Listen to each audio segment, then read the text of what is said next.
عزیز طلباء و طالبات، السلام علیکم۔ آج 10ویں جماعت کی اردو کتاب میں جو ہمارا موضوع ہے وہ ہے مرزا محمد رفیع سودا۔ تو اس کی ایک قصیدہ شہر آشوب آپ کی اس درسی کتاب میں درج ہے۔ تو قصیدہ شہر آشوب پڑھنے سے پہلے یہ ضروری ہے کہ ہم آج مرزا محمد رفیع سودا کے بارے میں کچھ پڑھیں۔ مرزا محمد رفیع سودا کے حالات زندگی کیسے تھے اور ان کی جو ادبی کارنامے ہیں ان کا ایک سرسری جائزہ لیں۔ تو مرزا محمد رفیع سودا کے والد یعنی مرزا محمد رفیع سودا کے والد مرزا محمد شفیع بغرض تجارت کابل سے دہلی آئے، یعنی کابل کے رہنے والے تھے۔ ان کے والد تجارت کے سلسلے میں دہلی آئے اور یہیں آباد ہوئے، دہلی میں ہی۔ سودا دلی میں پیدا ہوئے اور قدیم رسم و رواج کے مطابق عربی اور فارسی کی تعلیم حاصل کی۔ چونکہ سودا دلی شہر میں پیدا ہوئے اور چونکہ قدیم زمانے میں جو رسم رواج تھا یعنی عربی اور فارسی کی تعلیم حاصل کرنا، اس کے مطابق انہوں نے یہاں پر تعلیم حاصل کی۔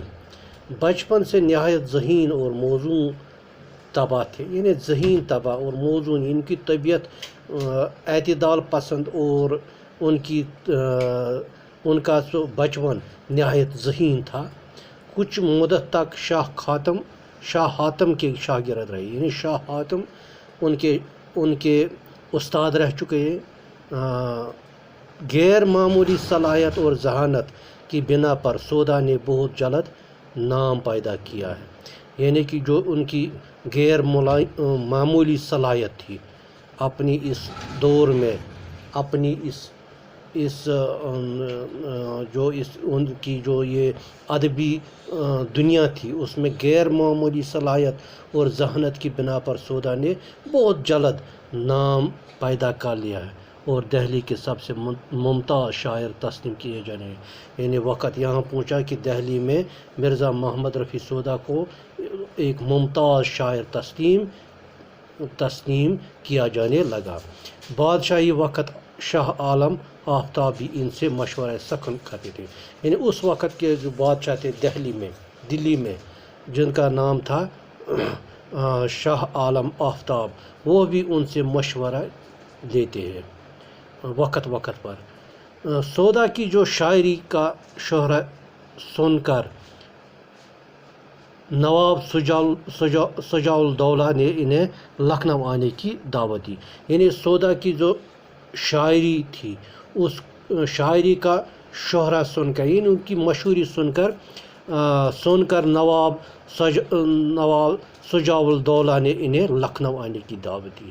سودا اس وقت تو نہ جا سکے، لیکن کچھ عرصے کے بعد حالات نے انہیں دلی چھوڑ کر لکھنؤ جانے پر مجبور کر دیا، یعنی پہلے وہاں نہیں گئے تھے، اس کے بعد کوئی حالات نے انہیں مجبور کیا اور وہ دہلی چھوڑ کر لکھنؤ چلے گئے، جہاں نواب شجاع الدولہ اور ان کے بیٹے نواب آصف الدولہ کے زمانے میں خاطر خواہ پذیرائی ہوئی، یعنی جو لکھنؤ کے نواب تھے شجاع الدولہ اور ان کے بیٹے نواب آصف الدولہ، تو انہوں نے ان کی خاطر خواہ پذیرائی ہوئی، یعنی ان کو کافی عزت دی، کافی شہرت دی۔ تقریباً 70 برس کی عمر میں لکھنؤ میں انتقال کیا، یعنی کہ ان کی جب عمر 70 سال پہنچی تو لکھنؤ میں ہی مرزا محمد رفیع سودا کا انتقال ہو گیا۔ سودا مزاجاً قصیدے کے شاعر تھے، یہ قصیدہ گوئی یہ کرتے تھے، مزاجاً قصیدے کے شاعر ہیں، لیکن ان کی غزلیں بھی زبان و بیان کی دلاویزی اور لب و لہجے کے بانک پن کی وجہ سے الگ پہچانی جائے، یعنی قصیدہ گو شاعر ہونے کے باوجود بھی مرزا محمد رفیع سودا ایک غزل گو شاعر بھی تھے، ایک بہترین غزل گو شاعر بھی ثابت ہوئے۔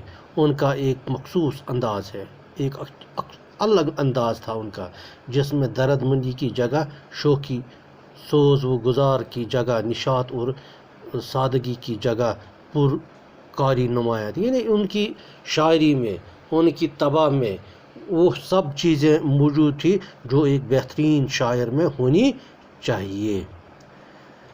ان کے شہری آشوب نظمیں بھی، جن میں زمانے کی بدحالی پر طنز کیا گیا، بہت مشہور، یعنی مرزا محمد رفیع سودا کی جو شہری آشوب نظمیں ہیں جن میں زمانے کی بدحالی پر طنز کیا گیا ہے، یہ بہت ان کے مشہور ہو چکے ہیں۔ سودا نے شاعری کے متعدد اصناف میں طبع آزمائی کی، یعنی مرزا محمد رفیع سودا نے شاعری کے متعدد اصناف میں طبع آزمائی کی، یعنی کہ انہوں نے متعدد اصناف میں شاعری کی ہے۔ غزل، رباعیہ، مستزاد، قطعہ، تاریخیں، پہیلیاں و اسوقت اور شہر آشوب، سب کچھ کہا۔ یعنی مختلف اصناف میں انہوں نے شاعری کی، غزل، رباعیہ، قطعہ، تاریخیں، پہیلیاں وغیرہ، ان میں انہوں نے شاعری کی۔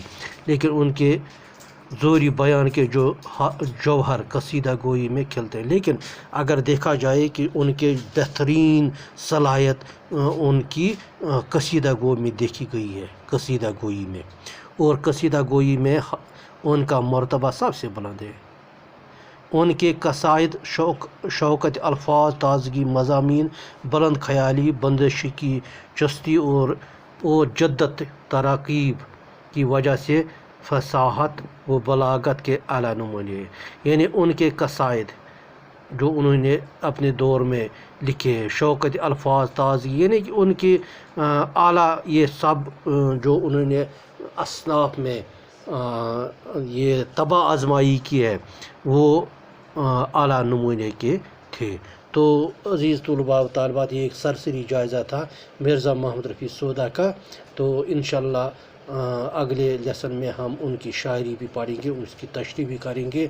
آج کے لیے بس اتنا ہی، شکریہ۔